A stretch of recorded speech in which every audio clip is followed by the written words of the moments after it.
Hey guys, my name is Dr. Penny Stack, and I'm here with April Tate. We are so glad you've joined us today as we dive into all things educate to advocate for you, your family, children, and community. Real talk for real life to support your journey. So, how did we get here? Over 30 years as an occupational therapist, growing up with undiagnosed dyslexia, raising a child with dyslexia, I founded Dyslexia Center of Tulsa, and after working with hundreds of children, I realized I just didn't want another child to grow up with the same struggles that I had experienced, or parents reaching out for help without any resources to be found. Walking this path with my children opened my eyes to the loneliness that can come with this journey. I realized no one should do this alone. I founded Drops of Hope Consulting to walk with families through evaluations, therapies, 504s, IEPs, the joys, the struggles, and everything in between. We met, and it was a perfect fit. Chatting over a cup of coffee and way too much chocolate, Educate to Advocate was born. Understanding the tears and celebrating the wins from our hearts to your home.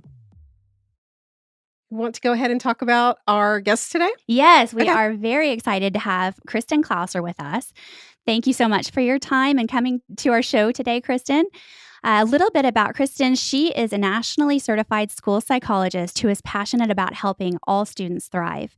She has worked in public education in California and Oklahoma since 2012, serving students from ages 3 through 21 with mild to moderate disabilities. Kristin is also a licensed educational psychologist serving students in private practice in California. Kristin provides psychoeducational evaluations that identify students' strengths and weaknesses as they relate to learning. Kristin is also completing advanced training as a certified ADHD professional. Within the pre-K through 12 setting, Kristin has supported students in overcoming a variety of barriers to learning, worked with teachers and administrators to create multi-tiered systems of support, assisted in developing special education programs for students with significant emotional needs, and supported staff in adopting alternative dispute resolution practices. Kristin, welcome. Thank you so much for your time today. We are so glad that you're here today. Oh, you're welcome. So I think we're going to just kind of jump in. We're really excited to have you here today because our podcast is about special education, and I am a parent of children with special learning needs. And Penny is also, and she has been in this seat with me. And it's really exciting to get the view from the other perspective. Yes, the expert. Because we've all been sitting across the table from someone like you going, what is going on? And I know the instant thought is, oh no, she's the enemy. She's going to keep my children from getting their needs met. And so we're really excited to have you here to tell us a little bit about your side of the process, what you see, what you do, and just to kind of help us understand you a little bit better. A little more. Yeah. Yes. Give us a little bit of understanding of what you do as a school psychologist. So obviously there's the tug of war between parents and the school. Can you tell us a little bit about what happens whenever say I write a letter asking for an evaluation for my son. He is having XYZ difficulties, and I would like to have a special education evaluation performed. And then I send it. And then what happens from your side? What happens next? Yeah. So first, you want to make sure that you send it to the right person, somebody who will know what to do with it. I think if you can find out who the school psychologist is at the school, it's great to just send it to them or send it to the principal, because I think sometimes parents might send it to the classroom teacher, and that's fine, and that's totally within the right of the parent to do that. But it might get lost in the shuffle, and so if you send it to the school psychologist or the principal or another administrator, a counselor even, they are the ones who will need to get their hands dirty with reviewing the existing data, developing the paperwork to respond to that request. Whereas it might get lost in the gen ed teacher's email inbox. Sure. So first, make sure you get it to the right person. And then once that is received, then the school needs to respond. The school doesn't have to do the assessment, but there aren't too many situations in which the school would not do the assessment, I think. At least that's been my experience. So when I get those requests, I look at the students' grades, I look at their state test scores if they have them. I look at their benchmark assessments, such as, STAR, or we used to have DIBELS. There are different benchmark assessments that we have in schools, just depending on what the school is happening to use. I talk to the teacher, I talk to the parent, and I look at a variety of different information sources. So it's not always just looking at grades or academic achievement. Sometimes it's looking at, is the student attending school? Is the student's anxiety so severe that they're not able to get out of bed in the morning and go to school? So it's not just looking at grades, it's looking at a variety of different things, data points that are related to school success. And then we put that in, at least in Oklahoma, we put it into this document called a review of existing data. And then at the bottom of that review of existing data, we'll indicate whether we are recommending that we move forward with that assessment or not. We'll indicate the areas of suspected educational disability, which is different than a clinical diagnosis. And then if the team agrees to conduct an assessment, then the state of Oklahoma outlines the areas in which you have to conduct an assessment based on the disability category. The special education law, as you know, also indicates that you have to assess in all areas of suspected disability. And that is an interesting phrase, but the way that I interpret that is, even if you're a student and you're suspected of having a learning disability, if you also have anxiety, then my preference would be to also do some assessment that looks at that, like some rating skills that look at social emotional development, for example, even if the main area of suspected disability, like the category might be learning disability. Does that make sense? So when you say rating skills, you're talking about those papers that get sent home that parents get to read over, and they get to answer all of these questions, which were super difficult because sometimes you're like, well, it happens occasionally, but I wouldn't say enough to be occasional, but not enough to be never. And you spend hours agonizing over each and every individual question. Yep.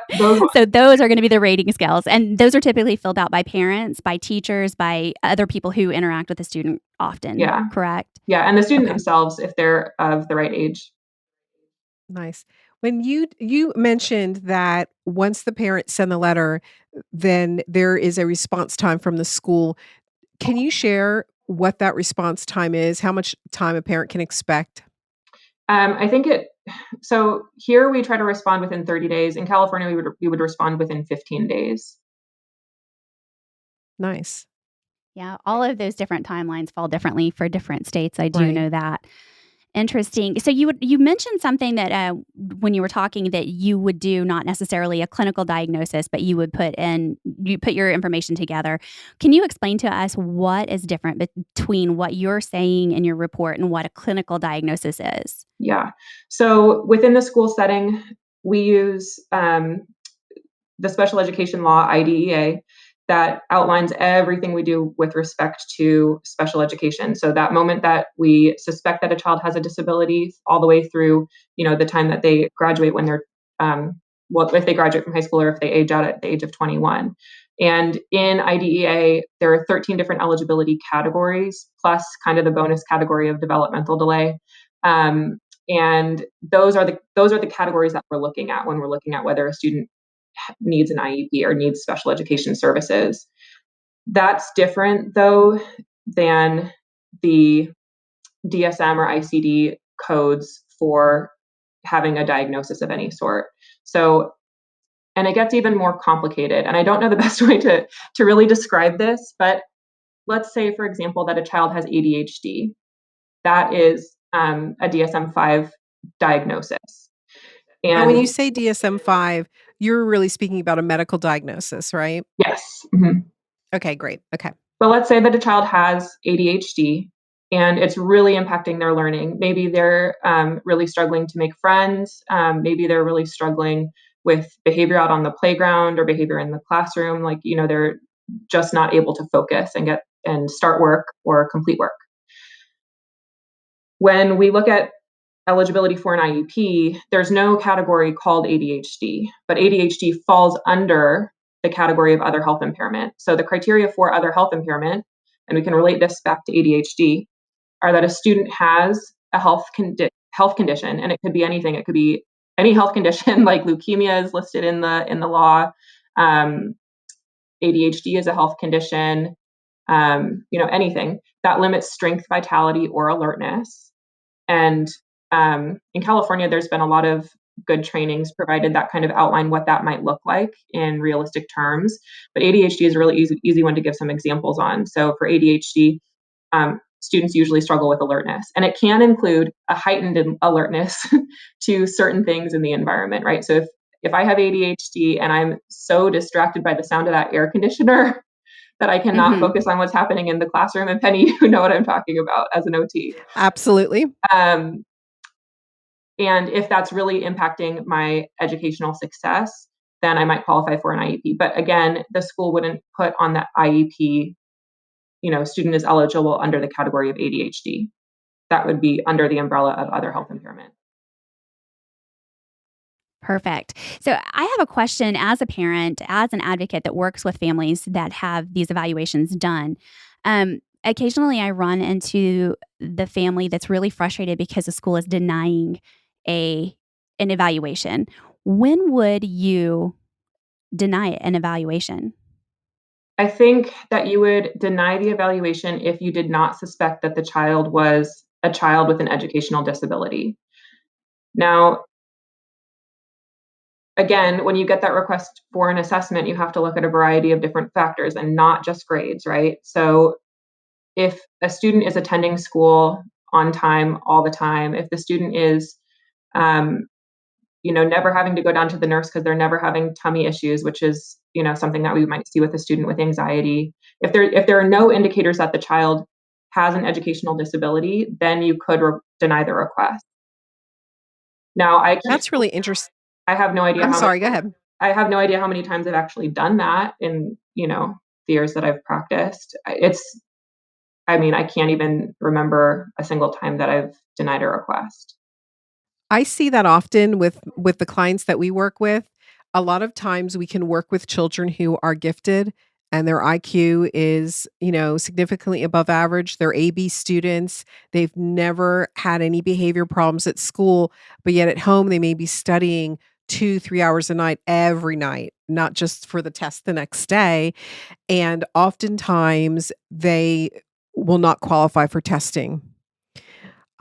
So we do see that a lot, but along those lines, and I appreciate you sharing with us the other factors you look for when you're determining if you test a child, because I think it's really good for parents and the team to understand that you're really looking at the whole person. It's not just grades. So that's really good to know.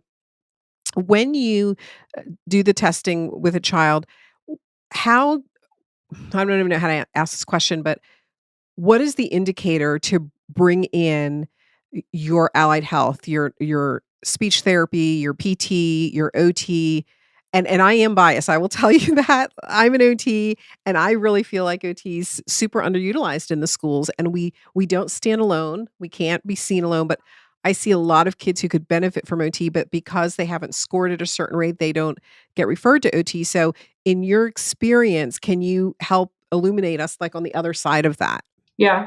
And so speech is a little bit different than OT as well, because speech I think of as unicorns in the school setting. And what I mean by that is that speech, can be a related service like OT. It can also be a standalone eligibility category and service. So a student can qualify for an IEP under the category of speech or language impairment and receive speech services. But you could also have a student who has a learning disability and requires speech as a related service. And that could be for a variety of different reasons. But can you repeat your question? I'm sorry. Sure. I'm not even sure I formulated a question. So no, I understand where you were coming from. So it seems from my experience, and when I say my experience, I mean, I typically see the child after they've gone through, they've been retained, they've been through several services at school, they've been to other after school services, or the school's denied them services. So that's my vantage point when I see children. And when I test them, I can see that there's a deficit, maybe in visual perceptual skills, and it's very subtle. For example, maybe they have difficulty with spatial relationships, and this is why they're having difficulty with reversals, but yet they don't qualify for services, and they're spending 3 to 4 hours studying at home, and they're just really struggling.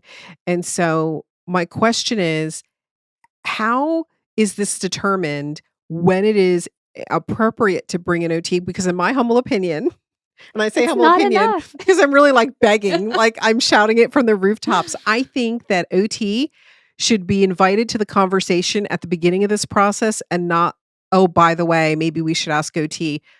That the whole team should always be there to at least do an initial assessment. Now, whether they qualify or not at that point, that's of course yet to be determined by the professional, but at least be brought into the conversation. How does that process work from the school's point of view? And Who that makes that referral? it varies school to school, but in some schools, we would have an OT there as part of the pre-referral process. So, in schools, you guys know, not all parents know, but we have student success teams, and those are called different things at different schools. They can be called Right. child study teams, whatever. But the purpose of those meetings is to, develop a plan of action to support a student who's struggling with something in school. So if you have a student who's struggling with, attention, you might bring in the OT in that situation. If a student's struggling with handwriting, of course you would have the OT there. But there are a variety of reasons why you would include the OT in that CST or SST meeting. And so we would do that a lot when we had an OT on site, but I've worked in schools before where you don't have an OT there Right. on site, or you have one who serves the whole district. So it does depend on the procedures within the school setting. But then in terms of actually having whoa, sorry, I just knocked my keyboard. But if you have a student who has an IEP, OT is a related service. So unlike speech, OT, as you guys know, is not a service that can be provided as the sole service on an IEP. So you would first have to determine whether the student meets one of those 13 eligibility categories. And then if the student requires occupational therapy as a related service to address one of the many things that OT can address, then that would be added to the student's IEP. Again, through a database decision-making process. But yeah, I try to share with parents that schools have a different criteria for acceptance, being able to receive these services. And just because the student wasn't provided the service at school doesn't negate that they still may have a learning difference. It may just not fall under the privy of school. And the other thing that always comes to mind as well, some of these learning differences are really a medical issue. There's a cognitive, an executive cognitive function that may not be fully developed. And I always think of it like this: if your child broke their arm, right? Would you send your child to their third grade teacher saying, okay, please diagnose the fracture, set it, fix it, and be on their way, right? Because it's interfering with their handwriting. And so giving just grace to teachers, because I think they really, teachers, I think, have this big responsibility on their shoulders because they are the ones that identify the learning differences typically first because they're seeing it fall out in their classroom. Just because they identify it doesn't necessarily mean that they should be required to be the ones to treat it, right? And in fairness, I really think this is a team process. And so, reaching out to the community and resources you have in the communities, just an alternative to what's going on in school, because I see a lot of the children that we work with here that get speech therapy in school because the speech therapist in school may be working on articulation and language from that perspective, but they may not be addressing auditory memory or phonological awareness skills that are required for successful reading. So that's the niche that we will provide here. And we really support having students get speech from two different providers or OT from two different providers, especially, with OT. If they need to if I have a child who really has challenges processing the world around them, like sensory, I will send them to a pediatric OT who specializes in that because we do not. And then they will see us for the executive cognitive function, and we work as a team. So just to give schools a break, so they're not the heavy, right? Just, sharing with parents that it's okay and that there are other resources out there to maybe explore. It's not just one solution at one place. It's not, but really and truly, I wish that there was more of a dependence in the school system on occupational therapy. I feel like it would be so helpful for almost all children. All children? All kids could really benefit from some time with an occupational therapy, and it's so difficult to get for your students. My son specifically, he gets OT and speech, but he has to have speech to get the related OT service. If you have speech, it's still even really difficult to qualify for OT in the school system. And I just feel like there's so many people so many kids that could really benefit from having that support. And I see our conversation, like going down the slippery slope. Like I see us taking a left turn off our topic, and we do this all the time, Always. Kristin. So I apologize. We just kind of get on this bunny trail. But back to you. One thing to add on to that, though, is that within the school setting, we're looking at how, if a student has a weakness in auditory working memory, how does that impact them within the school setting? How does that impact their reading comprehension? How does that impact their ability to complete math? Math.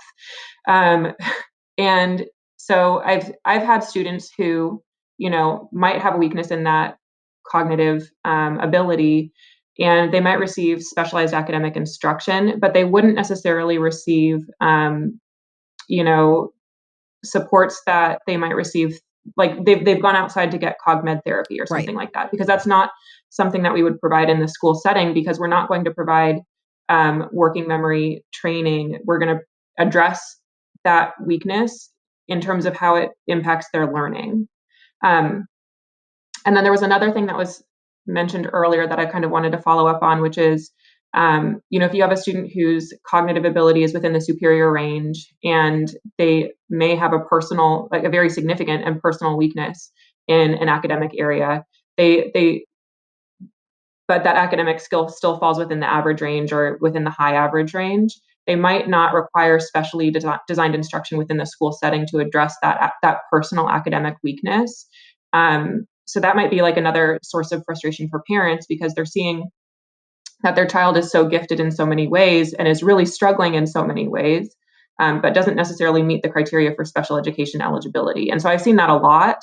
And it's a huge frustration for parents, and something that is hard to overcome when you have a disagreement about the right supports for a student. But when I've seen those challenges, it's mostly been with students who are a bit older, such as junior high and high school.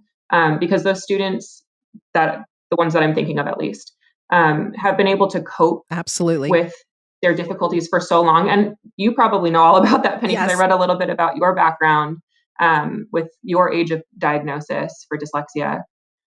So students can cope with a lot and deal with a lot before their challenges are identified. And even if a student has a learning difference, again, they might not need special education services, but they might need other supports within the school setting. And there are so many other ways to address students' learning needs than with an IEP. But I think that's possibly a whole nother conversation. Actually, now that you open the door, I don't know if maybe we can just dip our toe in just a little bit, because we do see that a lot. And I think I told this story on a prior podcast of a high school student who was a senior for the first time asking for accommodations for school and was denied. And so do you have a suggestion of what parents do at that point? Like, what direction do they go in, or what supportive services might they be able to inquire about? It depends on the situation, but I think, at least from my experience working in California, we would invite the parent to participate in that SST meeting, to have a conversation with appropriate school staff. And that would, depend on the situation, but always the teacher was there, or a teacher representative if it was high school. And usually it would be the teacher in which the student was struggling the most. We would always have our admin rep, who would usually be the assistant principal. And then the school psychologist was in that meeting as well. But that was also a school where I only had 1,300 students, which is still over the recommended caseload for a school psychologist, but more reasonable than what I think you find in most of Oklahoma. Wow, that is a lot. Yeah. It is a lot, because NASP recommends 500 to 700 students per school psychologist. Wow. But anyway, so at that meeting, we would discuss the concern, and the parent could, request support. They could request an IEP, they could request 504, they could request whatever they want. You have, as a parent, you have the request. You have the right to request whatever you think is appropriate for your child. And then we would discuss the most appropriate action plan for the student. And sometimes that would be 504 accommodations. Sometimes it would just be informal supports or accommodations as we kind of problem solve and figure out what works best for the student and what's most reasonable. Because really, in order to get the best supports in place for a student, you do have to do a level of experimentation. It's not guesswork, it's true scientific experimentation. You identify what the challenge is, you quantify it, you use your knowledge base of best practices and what works best for those sorts of challenges. You implement a plan, you monitor the student's success with that plan in place, and you adjust the plan if it's not working. One of the last questions I think I have on my mind is, we are really fortunate. We have a lot of parents that listen to the podcast and therapists. And I mean, our audience is really broad, I think. What would you want to, if you had one thing you wanted to share with a parent, whether it's um, something they can anticipate to expect or something when you're sitting at your desk writing a report, you're getting these letters, you're like, I wish I could say this. What would that golden nugget be that you would share to a parent or to other team members that you would love them to know?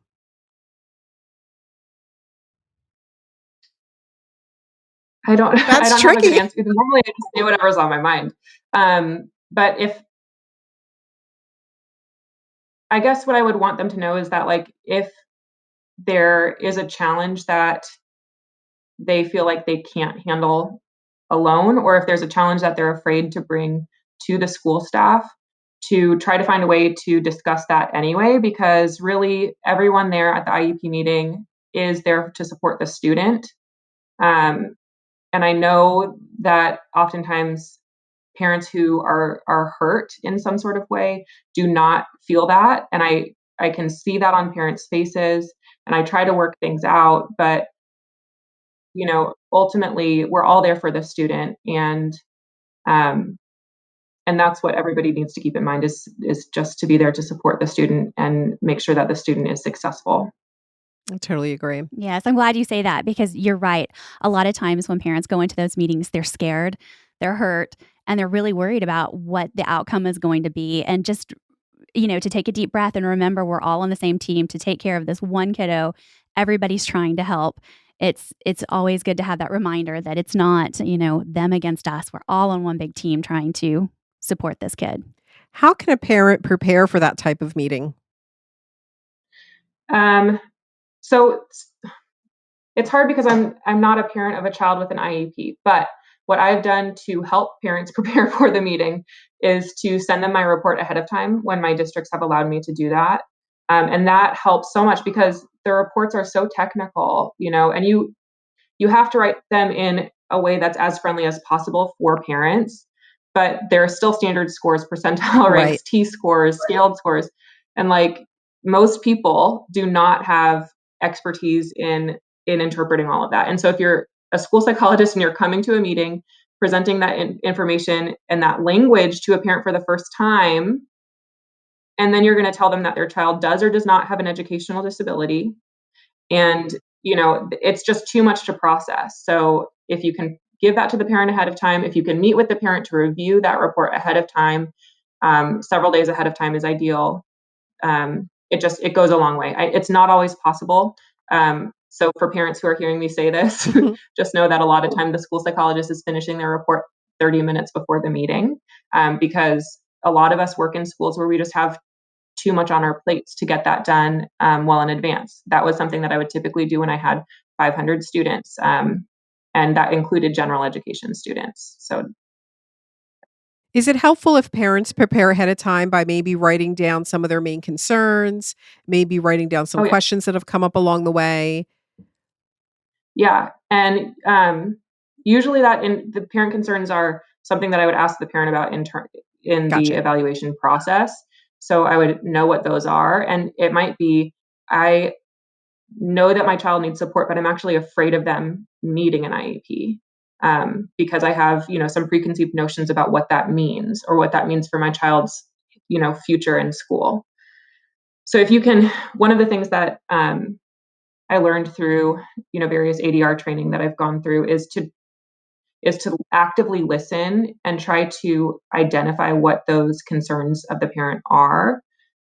And, when you're experiencing really strong emotions, you might not be able to articulate clearly what your concerns are. So as a parent in the meeting, you might not even, you might be so overcome with emotion and stress and fear that you can't even tell the school staff what your concerns are. And that's okay. But I think it's important to be mindful of what you're going through as the parent in that situation. If you need to, you can take a break. You can come back to that meeting at a later date. You don't have to finish everything, and you don't have to sign everything right then and there. So I think that's another important thing for parents to know. I also, we have this big fat packet called the Parent Rights and Procedural Safeguards packet. It is good bedtime reading. I often joke about that, but it is something that you really should read. It's very dense, but it outlines everything that you need to know as the parent of a child with an IEP. Don't just throw it away as soon as you leave the room. Actually, please do read that. If you have any questions, please ask the school or call April up and ask her. That's true. I send everybody to April. When parents have questions about school, I'm like, here's April's number. This is such a good conversation. I mean, I always learn so much from our guest speakers, but I'm learning so much from you. I have one other, I keep saying this is my last question, and then I've got 10 more, right? But I get this question. It's not a question. It's more of a comment or experience. But I have had parents say to me, well, I don't want to get tested through the school because I don't want the stigma of a diagnosis, or I am not going to get I've suspected some children to be gifted and talented. I don't want them tested because I don't want that stigma either. So whatever it is, or then to me, this one I think is the most concerning, when I may do an evaluation on a child and I can see that they have some learning needs. There's some executive cognitive function that's not in that average range, when the potential is that it could be in an average range. And parents say, I am not telling the school. And I'm like, oh, but I get it. I see both sides of it. They don't want their child to be stigmatized. They don't want that judgment. But on the other side, I'm thinking, wow, they miss out on the opportunity for some accommodations or strategies or support.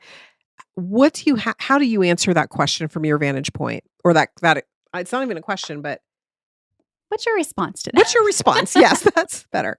Yeah. So that's interesting, because obviously I would never know that that's happening, right? Since they're not sharing the information.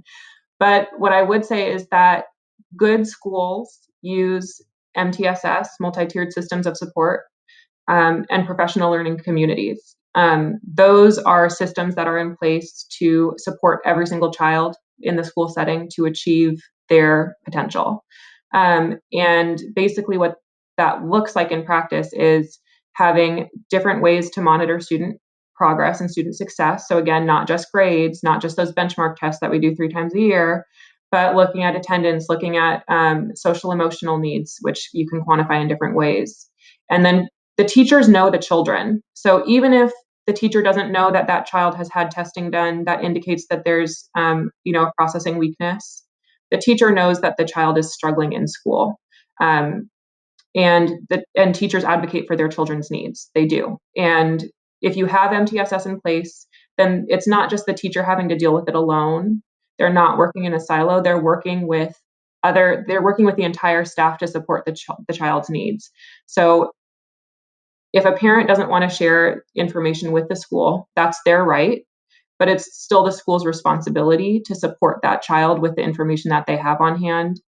And honestly, again, the teacher will know that the child is struggling. And if the parent can equip the teacher with more information, then that's better than, leaving the teacher to do guesswork in terms of how to support that child. Because if there are processing strengths and weaknesses that are already identified, then that will help the teacher work more effectively to support the child's needs. It always comes back to that relationship and communication. It is always about the relationship. I think one of the biggest takeaways for me, just hearing all that you had to share, I had two big takeaways. And one was that you really do address the whole person. And you're not just looking at grades, but you're looking at their attendance and the other support they have and taking into all these other factors. Because this is April's expression. I'm going to steal it from her. But, children are fickle little creatures or funny little creatures. That's right. And they are, right? And we're human and we're multifaceted. So I think parents can really appreciate and feel a little more reassured, like, oh, okay, it's not just about the test scores, because that's a big stressor. And the other thing is that, just to bring full circle, is that the team is really there to support the parent, and that the child is the center of that team with the parent right next to them. And it's not an us and them. We're not sitting across the table. This is a team. It's a circular table, if you will, and there's no beginning or end. We're just all working together to make the best opportunity for the student to learn. I think that's so important to understand, because when you go into those meetings, and just by the way, I will say, write all your concerns and all your questions before you get in that meeting, because no matter how cool, calm, and collected you feel walking through that door, something at some point is going to rattle you and it's all going to leave your mind. So write it all down. But it's really important to understand that the IEP team is a team. It's there, the entire team, everyone on that team is there to help that child. And when we feel hurt and we feel scared and we feel stressed, it's really difficult to remind ourselves of that. And so I appreciate you just reiterating that from your perspective, because hearing it from someone who's actually doing the evaluations goes a long way to tell parents that that's really a truth. That's not something that, we're all trying to feel. And I also just really loved as well, as Penny said, that you're just, that you really evaluate the whole child. It's not just about grades. It's about that social piece. It's about, is this child making friends? Is the child able to, sit in their chair and attend a class? And I just love the idea that it's a full evaluation. It's not just, well, the grades aren't where they need to be on paper. This kid doesn't look like we want them to look. We're looking at the actual child. So thank you so much for coming and sharing these things with us today. It's going to be very helpful for our listeners and for us. It is always helpful for us. We always learn. I think we might learn, just as much as anybody else. But we really appreciate your time and just all that you've said today. Thank you so much for having me. Absolutely. Thank you so much. We hope we leave you today feeling empowered to advocate. Thank you for making us a small part of your day. We'd love to hear what's on your mind. So shoot us an email at educate2advocate. Let us know what topics you're interested in. You may hear your topic on the air. Also, find us on a podcast platform. You can find us on Spotify, iTunes, iHeartRadio, and also look for us on our new YouTube channel. Yes, we're really excited about that. We're having a lot of fun with that every week. That's true. Thank you so much.